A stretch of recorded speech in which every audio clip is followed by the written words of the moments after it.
tengamos abiertas nuestras Biblias en Romanos, capítulo 11. Estamos siguiendo esta serie.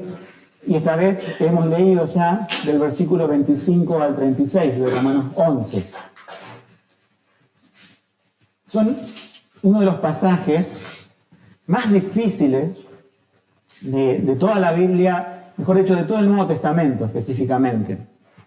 Esta parte doctrinal de Romanos, donde ya fue difícil el domingo pasado explicar todo el tema de que hay una sola planta, un olivo compuesto, ¿sí?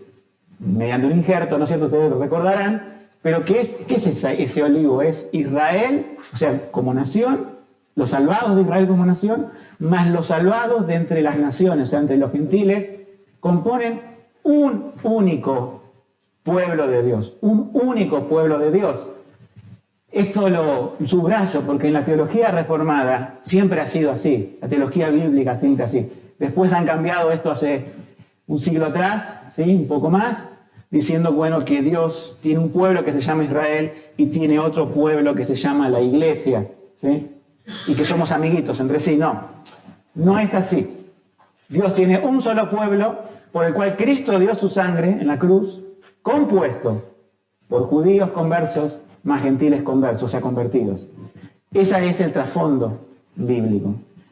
Y acá tenemos un caso muy difícil, porque seguramente muchos de los que ya leyeron este texto, porque nosotros lo adelantamos por el WhatsApp y también por las redes sociales, ¿de qué versículo vamos a tratar?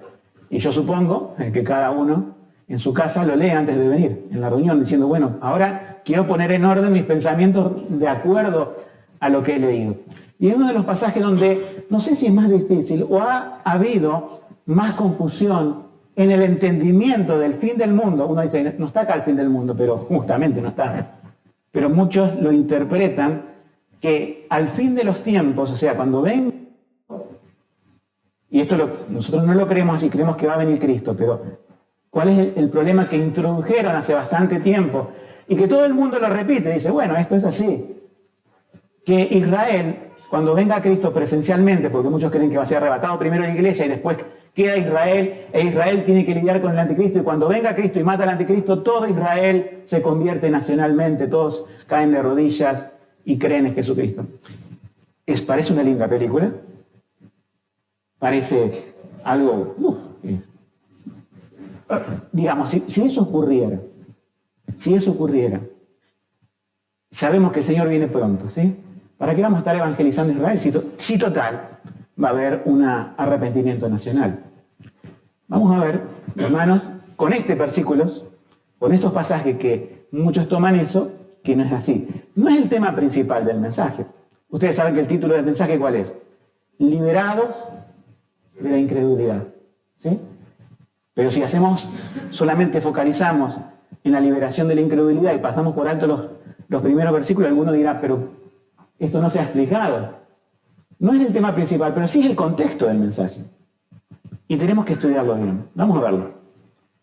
Tenemos nuestras Biblias abiertas en Romanos 11:25. Dice, porque no quiero, hermanos, que ignoréis este misterio, para que no seáis arrogantes acerca de vosotros mismos, que el endurecimiento en parte ha acontecido a Israel hasta que haya entrado la plenitud de los gentiles. Vamos a detenernos ahí. Le dice Pablo a los romanos, recuerdan, los romanos son gentiles. Hay algunos judíos dentro. No sé qué porcentaje, 20% podría ser. ¿Sí? Pero le habla a los gentiles y les dice a los gentiles de una forma, ¿no? No quiero que sean orgullosos y arrogantes. Olvidándose de que Dios no desechó a los israelitas en sí, digamos, en general. Porque podría haber pensado alguien de Roma diciendo, bueno, el evangelio es para los gentiles y los judíos ya tuvieron su oportunidad y cuando tuvieron su oportunidad lo que hicieron es crucificar a su Mesías. Entonces no tienen más oportunidad y están fuera del plan de salvación de Dios. Entonces viene el apóstol Pablo y le dice, no es así. No están fuera del plan de salvación de Dios, están dentro. Aunque no todos, sino un remanente. Esto ya lo dimos hace 2 domingos atrás, el tema de los remanentes. Así como no todos los gentiles van a ser salvos, sino que hay un remanente. Así también, no todos los judíos se van a perder, sino que un remanente va a ser salvo.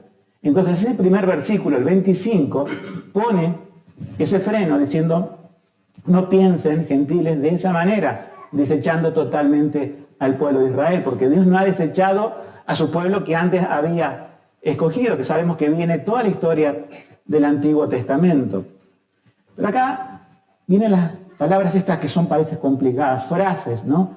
Por ejemplo, al final del 25, que el endurecimiento en parte ha acontecido en Israel hasta que haya entrado la plenitud de los gentiles. Uno dice, ¿qué es esto? ¿A dónde entran? Los gentiles ya sabemos quiénes son. Son los no judíos. Podemos decir, es todo el mundo, menos los judíos. Ahora, ¿todo el mundo va a ser salvo? No. Ya sabemos que un remanente es salvo. Pero esa plenitud del remanente, una vez que haya entrado, ¿y qué es la palabra entrar? En todo el contexto bíblico, uno puede saber que cuando el número de los escogidos, como dice otro texto, sea completado, entonces vendrá el fin. Pero acá la cuestión es cómo se plantea esto en el versículo que sigue, que dice, y así todo Israel será salvo.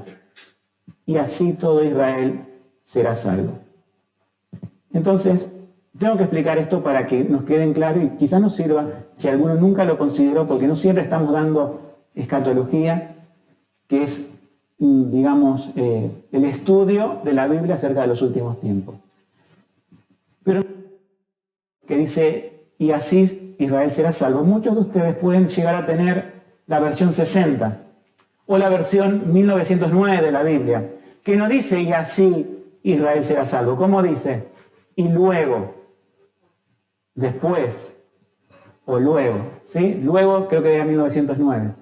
Es como decir, hay una palabra que nunca se usó así en la Biblia. Es así, es de esta forma, no es después que pase algo. Yo me pregunto, y he tratado de investigar históricamente antes de traer el mensaje, y mucho antes, porque ya conozco este tema de hace mucho tiempo, ¿por qué en el año 1909 en la Reina Valera, esto afecta a nuestro idioma, cambiaron la palabra así, que en griego es un adverbio, hutos, que se traduce así todas las veces que aparece? Por ejemplo, me he anotado algunos ejemplos para que ustedes vean de lo que la palabra así significa. O por ejemplo, cuando dice el Señor Jesús, así alumbre vuestras luces delante de los hombres. ¿Recuerdan? No dice después alumbre vuestras luces delante de los hombres. Dice así, porque el adverbio se traduce con la palabra así. La encontramos en todo el Nuevo Testamento. Cada vez que ustedes vean así, es esa palabra, pero acá la tradujeron luego. Entonces, ¿qué teoría salió? Vamos a ver la primera teoría, ¿sí? Y después vamos al foco del mensaje. La primera teoría es esta, diciendo, Israel, ¿cómo va a ser salvo Israel? Bueno, va a entrar la salvación de todos los gentiles, el Señor va a venir y después, porque ya tienen esa palabra condicionada, o luego, todo Israel será salvo. Entonces tiene que haber un arrepentimiento nacional de los israelitas. Esto le causa mal a dos, a la iglesia y a Israel. A Israel le causa mal en el sentido de que muchos, confiando en que eso es así, no hacen un esfuerzo evangelístico como debería ser por el pueblo de Israel. Hoy los israelitas necesitan ser evangelizados, ¿sí? Necesitan que se envíen misioneros y que se les digan, ustedes ya no son el pueblo de Dios que eran, ahora están judíos y gentiles y tienen que creer en Jesús, el Mesías, el que ustedes echaron, que salva tanto a judíos como a gentiles. Pero ¿qué hace la iglesia? Pone detrás una bandera de Israel, ¿sí? Mete costumbres judías en la iglesia y uno dice, ¿por qué pasa esto? Porque tienen un mal entendimiento de Israel. Mientras que Pablo quiere prevenir el antisemitismo, podemos decir, de los romanos al decir, no, Israel está fuera, él los incluye. Por otro lado hay una adoración, podemos decir, un éxtasis en cuanto a la nación de Israel, diciendo, son el pueblo de Dios porque se van a convertir todos y vamos a ir todos al cielo juntos luego. Eso es terrible y eso es la voz popular, el vox populi en la iglesia evangélica. Y como se ha repetido tanto y muchos creyentes no van a la Escritura, sino que se quedan con lo que repite y dicen, es así. Entonces le hace mal al pueblo de Israel porque no hay misioneros suficientes para enviar, aunque muchos entendieron esto y han enviado misioneros. Y créanme que una gran parte de Israel se ha convertido en el siglo pasado, ¿sí? Hubo como una especie de avivamiento, en el sentido de que muchos judíos se convirtieron. Hoy, según la estadística de las misiones, se convierten algunos israelitas, pero los que más se están convirtiendo son los islámicos. Eso puede cambiar. La historia siempre es un vaivén, ¿sí? La historia es un vaivén. Ahora, ¿en qué le hace mal a la iglesia? En que desvía la mirada de Jesucristo, que es el centro del Evangelio, el centro de la profecía, el centro de la escatología. Es más, las Biblias que tienen títulos arriba, como la 60, ¿qué dice el título? Léalo. El misterio de Israel, ¿no dice? Misterio acerca de Israel. ¿Cuál es el foco del mensaje? Yo tendría que hacer un mensaje expositivo basándome en un título que no está en el original, porque los títulos, saben, no están en el original de la Biblia, no están en el griego, no, fueron metidos allí. En la versión Reina Valera de Sociedad Bíblica Trinitaria no hay títulos por esa razón, para que la gente no se confunda y para que la gente no haga, no sé, una interpretación del pasaje o el predicador una predicación haciendo un énfasis que el texto no tiene. Entonces la primera teoría es que Israel se va a salvar todo junto. La segunda teoría, que ya podemos decir es de la parte reformada, no la han repetido mucho, pero igual no es del todo correcta. Y esta segunda teoría la tenía Juan Calvino. Nosotros tomamos muchísimas cosas de él, como iglesia reformada, pero él interpretaba que cuando la Biblia habla todo Israel, ¿vieron en el versículo que sigue, que dicen todo Israel, está haciendo Dios referencia a todo el Israel espiritual, que incluye judíos y gentiles. O sea, la intención es buena, pero no se está refiriendo al Israel espiritual, porque en el versículo anterior está hablando del Israel nacional. No puede cambiar el contexto Pablo y empezar a hablar del Israel espiritual. La intención de Calvino es buena, pero no es la correcta. ¿Cuál es la interpretación de los teólogos reformados, por lo menos del siglo pasado hasta la fecha, especialmente también holandeses? Es esta, que cuando dice, nosotros ponemos, ya tenemos la palabra correcta, no es después, no es luego, es así. Quiere decir que a lo largo de la historia sucede esto. Mientras se van salvando los gentiles, ¿sí? Y un día va a entrar la plenitud, o sea, se van a salvar hasta que el Señor diga, cierro la puerta del arca, por así decirlo, y viene el fin. A medida que se salvan los gentiles, así se van salvando los judíos, porque Dios no ha desechado a su pueblo. Y si yo sumo los salvados de los judíos en los primeros siglos de la iglesia, en el segundo milenio, y ahora estamos en el tercer milenio, siglo XXI, todos esos remanentes judíos a lo largo de la historia se van salvando. Todo ese Israel escogido, todo ese remanente, ahí aplica la palabra todo, no a toda la nación de Israel. Porque si no diríamos, bueno, la plenitud de los gentiles son todos el mundo, y no todo el mundo se salva. ¿Quién se salva? Un remanente. De los judíos no todos se salvan. ¿Quién se salva? Un remanente. Pero ¿cómo es ese remanente? ¿En un periodo de la historia o durante todo el periodo de la historia? Durante todo el periodo de la historia. Entonces, se dan cuenta que cuando Pablo dice el misterio que quiero presentarle en el versículo 25 que hemos leído, que no ignoréis este misterio, pero ¿por qué un misterio? Porque él lo está explicando de la manera que no lo hace ningún otro apóstol. O sea, Dios le dio la revelación a Pablo que tenía, podemos decir, este trasfondo de estudios. Él había sido formado en la ley, era un judío y a su vez tenía un conocimiento del mundo gentil y del idioma griego excelente. O sea que Pablo tenía lo mejor de estos dos mundos, del mundo judío y del mundo gentil. Por eso Dios dijo, este es un instrumento escogido para mí, cuando lo salvó. Y entre tantas cosas que hizo el apóstol Pablo, que evangelizar y fundar iglesias, él nos está diciendo el secreto del evangelio, podemos decir, desde el Antiguo Testamento hasta el Nuevo Testamento. Y si uno lo ve de manera simple, no es tan complicado como se ha dicho en otros lugares de eso, que está por un lado los gentiles, por otro lado los judíos, que en el futuro los judíos se van a arrepentir todos. A lo mejor puede haber un avivamiento, pero no toda la nación de Israel, ¿se entiende? Vuelvo a repetir, ¿cuál es la visión correcta, histórica del Evangelio? Dios escogió un pueblo en la eternidad, pero está compuesto por diversas personas. Dios, en el momento del tiempo, escogió a Abraham y ahí formó un pueblo, que lo tenemos en el Antiguo Testamento. Y en el Nuevo Testamento Dios revela que los gentiles que no estaban preguntando por Dios, que no le había llegado el mensaje de Dios, ahora les llega el mensaje de Dios. Y que Dios va salvando de los gentiles y judíos a través de la historia. Y que cuando nos reunamos en el cielo, en la presencia de Dios, cuando Cristo venga a buscarnos, va a buscar un pueblo que está acá en la tierra presente, van a resucitar los muertos en Cristo y va a reunir todo el pueblo de la historia juntos.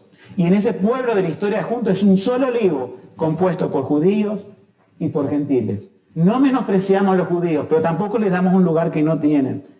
Tampoco nos jactamos como gentiles. Porque acá la Biblia nos dice algo que va en contra de todos. Que ahí sí es el punto del mensaje. Encerró a todos ¿en qué? En la incredulidad. Quedó claro el punto anterior, ¿verdad? Si no, cualquier cosa podemos preguntar después de la reunión. Tengo que avanzar. Y acá entramos al punto principal del mensaje. La cárcel de incredulidad, que es el segundo punto. Vamos a ver el 29, porque todos estos versículos que ustedes están viendo ahora lo han escuchado en otros lados y mal explicados, quizás. El versículo 29 dice lo siguiente: porque sin arrepentimiento son los dones y llamamiento de Dios.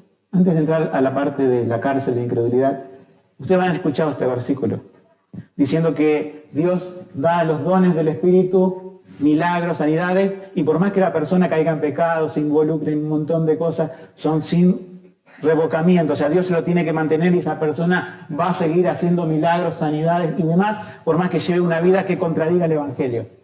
Obviamente está sacado de contexto. El don que está hablando de Dios es aquel don que en el lenguaje del apóstol Pablo dice en 2 Corintios 9:15, gracias a Dios por su don inefable. ¿A qué se refiere este don? Porque está en un contexto de salvación. ¿Se está refiriendo a los dones espirituales? No. Se está refiriendo al don de la salvación. Y el don de la salvación, fíjense, ¿cómo es? Cuando Dios la da. Irrevocable. O sea, no ocurre tal cosa como Dios te salva hoy y mañana la perdés a la salvación, porque es un don de Él. Y Él va a trabajar con el Espíritu Santo en aquel que salva para que persevere hasta el fin, para que no se pierda. Siempre los que creen que la salvación se pierde buscan la casuística, es decir, pero el caso, ¿qué pasa con aquel que estuvo y se apartó de la iglesia y ahora está terminó en cualquier cosa, podemos decir, de pecado? Nosotros le decimos, si terminó en cualquier cosa y no hay arrepentimiento y vive su vida como en el mundo, es porque nunca conoció a Cristo, nunca tuvo el don inefable e irrevocable de parte de Dios. Dios pone un sello, Dios hace un nuevo corazón, Dios da un nuevo nacimiento. Todas esas metáforas bíblicas son irrevocables. Uno no puede nacer dos veces, ¿verdad? Uno espiritualmente nace una vez y para siempre. O sea, cuando Dios hace algo en el corazón es irrevocable, es irrepetible y es una obra que procede de un Dios soberano, inmutable, que no cambia, y las cosas que Él hace de la salvación tampoco cambian. Entonces aquellas personas que por ahí dicen se pierde la salvación, yo diría quizás nunca la tuvieron, porque al tenerla, ¿sí? Jesucristo a través del Espíritu Santo mora en nuestro corazón y Él nos moldea al Espíritu Santo con su palabra a la imagen de Cristo. Podemos fallar, podemos caer, pero nos arrepentimos, nos trae de nuevo el arrepentimiento. Aquel que simplemente se acercó al Evangelio y se perdió, tenemos muchos casos en las parábolas que nos ilustran eso, ¿sí? Que puede pasar y nunca conocieron verdaderamente al Señor. Ahora, el versículo 30 y 31 entramos en la parte de la incredulidad, ¿no? Porque como también vosotros en otro tiempo no creísteis a Dios, le está diciendo a los gentiles, ¿sí? Pero ahora habéis alcanzado misericordia por la incredulidad de ellos. ¿De quiénes? De los israelitas, ¿sí? Es como que la incredulidad de los israelitas sirvió para que el Evangelio fuera a los gentiles. ¿Saben lo que querían hacer los apóstoles al principio de todo? A pesar que Jesús les dijo, me seréis testigos en Jerusalén, ellos decían, bien, nos gusta Jerusalén, ¿sí? Me seréis testigos en Judea, bien, podemos ir a las naciones de Israel, a los pueblos de Israel, más allá de Jerusalén. Pero el Señor le dijo, me seréis testigos en Samaria. En Samaria. No nos llevamos bien con los samaritanos. Y Pedro decía, yo nunca me junté con ellos. Y Dios saben que le mostró una visión a Pedro de cómo tiene que acercarse a los gentiles. Y hasta lo último de la tierra, le dijo el Señor. ¿Cómo hasta lo último de tierra? Más allá de Jerusalén, más allá de Judea, más allá de Samaria, sino hasta lo último de la tierra. Y no creo que hayan sabido que la tierra era redonda, ¿no? Pero sabía que la tierra era grande. sabía que existía Roma. ¿Cómo? ¿Vamos a llegar hasta Roma con el Evangelio? La respuesta es sí. Ellos estaban, al principio, pensaban, a pesar que recibieron el mandato del Señor, a quedarse en Jerusalén.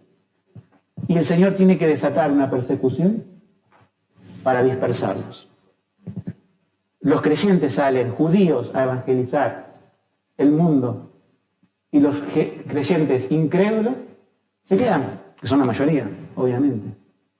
Ahora, por la incredulidad de ellos y la persecución de los mismos judíos también, de los verdaderos creyentes, llega el Evangelio a Roma. Entonces los romanos dicen, Pablo, mejor dicho, le dice a los romanos, gracias a que todo esto ocurrió, ustedes pueden escuchar el Evangelio. Ellos se endurecieron, pero fíjense en que Dios usó el endurecimiento del pueblo que vino, los suyos vino, y los suyos no le recibieron, para que ustedes sí lo puedan recibir. Y recuerden que Pablo les dice, pero no se olviden que Dios no va a desechar totalmente a los judíos. Ustedes van a ver que en sus congregaciones van a haber judíos. Quizás, no sé, miraría el apóstol Pablo, esto es una carta, ¿no? Es la carta a los romanos, pero cuando fue a predicar a Roma y quizás tuvo la oportunidad de predicar en una congregación, a lo mejor estaban sentados los gentiles y por allá, en la esquinita, estaban los judíos porque parecían otro pueblo. Yo creo que después de las predicaciones de Pablo se empezaron a sentar todos juntos. Decimos, somos un pueblo. Somos hijos de Dios. Todos hemos bebido del mismo espíritu, todos hemos sido salvados por Cristo. Cristo derramó su sangre por judíos y por gentiles. Pero ahora que los tiene a todos juntos y mezclados, podemos decir judíos y gentiles, para mostrarles la gloria de Dios en la salvación les tiene que decir a todos los de Roma, ¿sí? Y nos dice a nosotros la palabra de Dios. Todos ustedes antes estaban en una cárcel de incredulidad. Todos ustedes estaban rodeados de barrotes. Ustedes, cuando nacieron y abrieron sus ojos a este mundo, ya nacieron dentro de esa cárcel. Nadie los puso allí después, sino que nacieron en pecado. Pero usa la palabra incredulidad. Uno dice, ¿es lo mismo? Sí. Fíjense que hay un paralelo, podemos decir, con Gálatas 3:22, que usa la misma expresión, y es Pablo, ¿no es cierto? En Gálatas 3:22 dice, pero la Escritura encerró todo bajo pecado, para que la promesa fuera dada a los creyentes por la fe en Jesucristo. ¿Se dan cuenta que decir estás en una prisión de incredulidad es sinónimo de decir estás en una prisión de pecado? Ahora dice que es Dios el que lo encerró. Entendamos bien esto.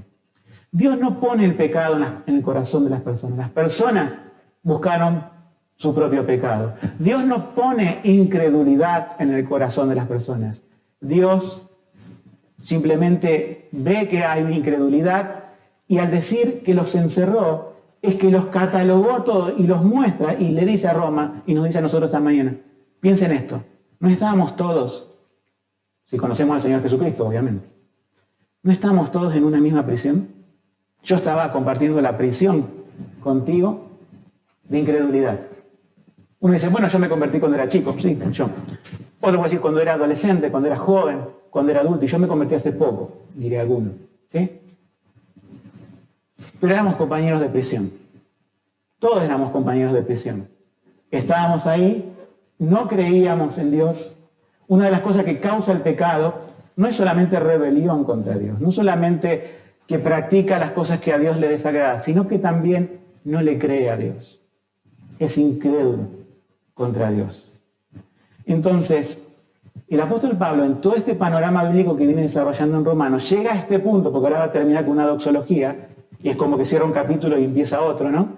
Pero les dice a todos, recuerden esto, no son más los judíos que los gentiles porque ellos fueron hijos de Abraham, no. No son más los gentiles que ahora se salvan y que Dios desechó a los israelitas, no pasa esto. Los dos están en un lugar de salvación, pero les hace ver ahora en qué lugar estaban antes. ¿En dónde estaban? En la cárcel de incredulidad. Dios encerró a todo en incredulidad, en todo en pecado. ¿Para qué? Para que ahora que Dios abre la puerta de la cárcel, ¿y quiénes son los que salen de la cárcel? Absolutamente todos, porque cuando dice Dios encerró a todos en incredulidad, absolutamente todo el mundo gentil es salvo y absolutamente toda la nación de Israel es salvo. Cuando Dios abre la puerta de la cárcel de incredulidad, ¿quiénes son los que salen a la libertad gloriosa de Jesucristo? ¿Quiénes son los remanentes? Las personas individuales. Si vos saliste de esa cárcel, yo salí de esa cárcel, doy testimonio, y vos saliste de esta cárcel, sos parte de ese remanente. Que se dio, no sé, en siglo XXI, algunos se convirtieron en siglo pasado, como yo, ¿sí? O hace poco. Pero salimos de la cárcel y somos parte del remanente. Y seguramente nosotros no lo conocemos porque estamos aquí en Argentina, a miles de kilómetros de Israel, pero quizás ustedes conozcan a alguno en la ciudad que era un judío ortodoxo de la ley, celoso, y encontró la gracia en Cristo. Y él también salió de la cárcel. ¿Y cuántos han, que no hemos conocido, que nunca nos hemos cruzado de Israel, que han salido de la cárcel a través del tiempo, a través de este tiempo también? Y todos somos un pueblo de Dios. Eso es lo glorioso. Y acá viene, o sea, el apóstol Pablo es como que se aguanta diciendo, ahora que les presento este panorama que es negativo, están todos en la cárcel de incredulidad, ahora es como que él prorrumpe en una explosión de un canto de liberación, que es el tercer punto, un canto glorioso de liberación en Cristo, que dice lo siguiente en el versículo 33.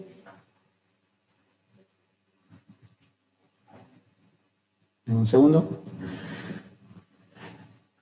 Dice, con signos de exclamación. Es como que empieza a cantar algo, ¿no? Si esto tuviera música, el apóstol empieza a cantar en este momento. Dice, con ese exclamativo, oh profundidad de las riquezas, de la sabiduría y del conocimiento de Dios, cuán incomprensibles son sus juicios e inescrutables sus caminos. Podemos cantar esta canción con él, podemos decir en esta mañana. Es decir, uno cuando entiende todo este plan maravilloso de Dios, tiene que llevarnos a decir, todo es de Él. Él es maravilloso, Él está más alto que nosotros, sus pensamientos son inalcanzables, pero Dios se ha dignado a revelarnos este misterio por medio de ese pequeño apóstol Pablo, que eso quería decir Saulo, ¿recuerdan? Y nos llega a nosotros a través de la Escritura 2000 años después, para ver todo el plan de Dios a través de este libro que se llama Romanos y que vamos por la mitad recién, pero que estas partes son difíciles, pero a su vez son gloriosas. Son algo que nos abre más el entendimiento y ver el plan de la sabiduría de Dios, de las riquezas, de su conocimiento. Y esto nos recuerda varios versículos de la Escritura que hablaron también de esto, ¿no es cierto? Por ejemplo, Isaías 40:13, yo creo que está también citando cuando... Pero antes vamos a leer el de Romanos. Fíjense lo que dicen los versículos que siguen. Porque ¿quién entendió la mente del Señor? Versículo 34. ¿O quién fue su consejero? ¿O quién le dio a él primero para que luego le sea pagado? Está trayendo pasajes del Antiguo Testamento, por ejemplo, ¿sí? Isaías 40:13. ¿Quién enseñó al Espíritu de Jehová? ¿O quién lo aconsejó enseñándole? O Jeremías 23:18. Porque ¿quién estuvo en el secreto de Jehová y vio y oyó su palabra? ¿Quién estuvo atento a su palabra y oyó? O sea, ese es otro cántico, por así decirlo, de los profetas, otra revelación diciendo lo majestuoso que es Dios en la revelación de la salvación, y Pablo lo trae, lo cita, y de alguna forma lo canta él, por así decirlo, lo expresa a los romanos diciendo, todo esto que les expliqué es para que ustedes den gloria a Dios, para que ustedes se asombren del Dios que los salvó, y para que ustedes obviamente ya siendo salvos, se rindan al Dios que los salvó. Esto nos da también, hermanos, una idea de por qué predicamos, de por qué enseñamos la palabra, para que nos llevemos conocimiento a nuestras casas simplemente, para que sea una cuestión didáctica. Sabemos que no es así. Hay enseñanza, hay didáctica, sí, pero lo que provoca la palabra en nosotros, la misión de la predicación expositiva en el culto de adoración, es que todos salgamos del culto asombrándonos de nuestro gran Señor y Salvador Jesucristo, de nuestro gran Dios, cuyos caminos son inescrutables, su sabiduría infinita e inalcanzable, pero que se digna revelarnos cómo dentro de todo ese plan gigantesco, histórico, aún desde antes de la creación del mundo, me hace partícipe a mí.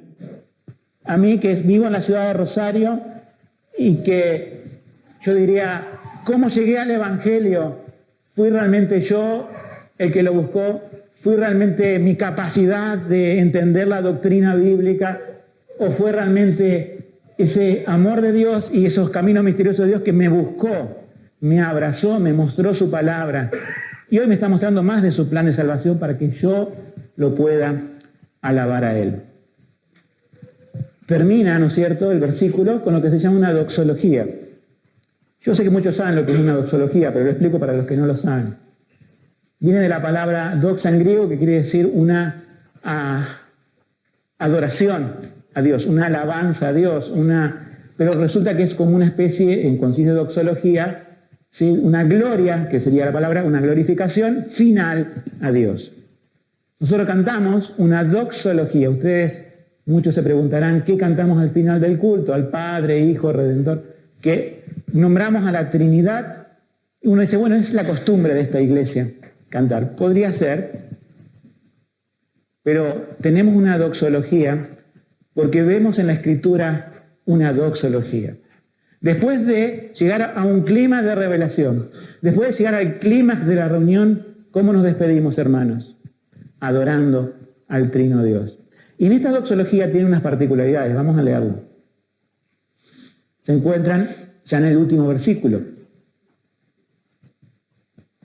Porque de Él, y por Él, y para Él. Fíjense esas preposiciones. De, por, para. Es de Él, en el sentido de que es el dueño. Es por Él, en el sentido que es creador. Y es para Él, en el sentido de que todas las cosas las hizo para sí mismo, para su gloria. Y para Él son todas las cosas. Y acá viene una doxología que se repite en muchas partes de la Escritura. A Él sea la gloria, por los siglos. A veces dice por los siglos de los siglos, es lo mismo. Por todos los siglos, es lo mismo. Amén. Hemos llegado a esta etapa de la predicación expositiva de Romanos. Y aquí hace una pausa, ¿no es cierto? Cuando hace una doxología, él después sigue escribiendo. No sé en cuánto tiempo el apóstol Pablo se sentó a escribir Romanos, pero después que dijo amén, seguramente se retiró a orar o algo por el estilo, para seguir después escribiendo. Y nosotros llegamos a esta parte también con una doxología, ¿sí? Y vamos a continuar con el capítulo 2 el domingo que viene. Pero en este momento pensemos, toda esta predicación de la Escritura, todo estudio de la Escritura, tiene que llevarnos a la adoración a Dios. Vieron que hoy se habla mucho de adoración, ¿no? Y pensamos que podemos fomentar la adoración cantando música movida, que podemos fomentar la adoración con más instrumentos o con mejores voces. No estoy en desacuerdo de los instrumentos, es más, soy músico, ¿saben? Y de las voces y todo, eso está perfecto. Pero ¿cuál es el motor de la adoración? ¿Es el entusiasmo humano o es Jesucristo y su plan de redención? O sea, la redención, dijo alguien, es el motor de la adoración. O sea que si Dios nos muestra su palabra, lo que tiene que provocar en nosotros, Él lo va a hacer a través de su Espíritu Santo. Es mayor adoración. ¿Y saben qué ocurre en nuestras vidas cuando hay mayor adoración a Dios? Ustedes recuerden esta imagen de Apocalipsis. Cuando los seres del cielo, ¿no es cierto?, que es también una figura que le mostró a Juan, adoraban a Dios, vemos que en cierta forma muchos de esos seres caían a los pies. Recuerdo, por así decirlo, no vamos a explicar ahora qué es, los 24 ancianos sacaban sus coronas, la ponían a los pies. ¿Y qué es lo que hacían, hermano? Se rendían a Dios. O sea, no hay adoración verdadera sin rendirnos a Dios. No hay adoración verdadera en nuestra vida si hoy no le confesamos nuestras faltas a Dios. Si, Señor, te rindo a ti estas cosas.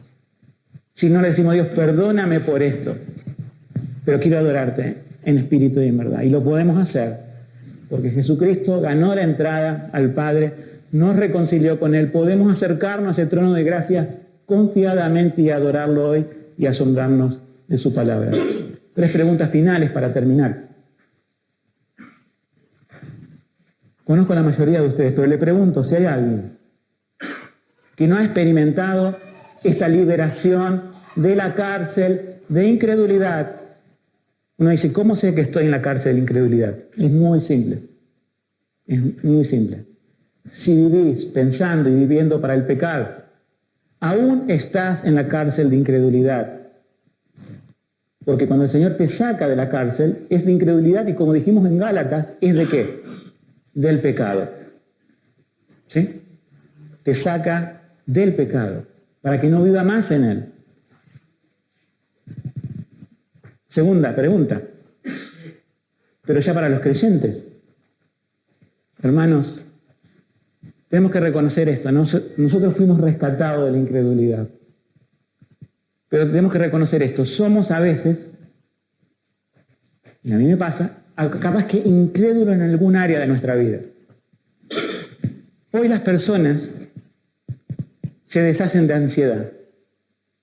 Tienen que recurrir a pastillas, tienen que recurrir a medicamentos, tienen que recurrir a todo aquello que contenga que su espíritu, que su alma, que su mente se deshace de ansiedad. ¿Por qué? Porque no tiene a Dios. No tiene una confianza depositada en alguien. Cristo nos salvó, nos sacó de la cárcel de la incredulidad. Pero ¿qué pasa cuando también nosotros, a veces y por temporadas, nos llenamos de afán? Nos llenamos, como dice la Biblia, dice, no os afanéis, no os preocupéis, en la preocupación desmedida, porque en esa preocupación desmedida siempre está detrás, ¿qué cosa? La incredulidad. No confiar en las promesas de Dios, no confiar en su carácter, no confiar que aquel que nos salvó, ¿cómo no nos dará también todas las cosas? En el sentido, ¿cómo nos va a ayudar en toda nuestra vida diaria? Sea que pasemos pruebas, sea que pasemos momentos difíciles, Él estará con nosotros. No nos evitará el momento difícil, no nos evitará la prueba. No somos de ese tipo de iglesia diciendo, te va a ir todo bien, pero tampoco estamos diciendo que te va a ir todo mal en el sentido de que cuando pases la prueba, el Señor tiene que despertar en cada uno de nosotros cuando pasemos la prueba o cuando cosas importantes nos preocupen, descansar en el Señor y prorrumpir en una doxología. Todo es por ti, todo es de ti y para ti. Eres dueño del universo, eres dueño de mi vida y de mis circunstancias, de mi tiempo y demás cosas. Tercer y último punto. A la luz de todos estos mensajes que vamos viendo del libro de Romanos, que estamos predicando acá, el liderazgo de la congregación, ¿sí? Pregúntate esto, ¿sí? ¿Cómo ha influido todo esto a medida que, vemos el panorama de la salvación más grande y más grande? ¿Cómo ha influido en tu vida de adoración? No congregacional, porque tratamos de que esta adoración congregacional sea lo mejor para el Señor, sino en tu adoración privada, en tu devoción privada. Ojalá toda esta serie de Romanos provoque en nosotros, a medida que hoy vimos que termina en esta doxología, una mayor devoción a Dios en nuestra vida diaria. Que el Señor nos bendiga en esta mañana. Amén.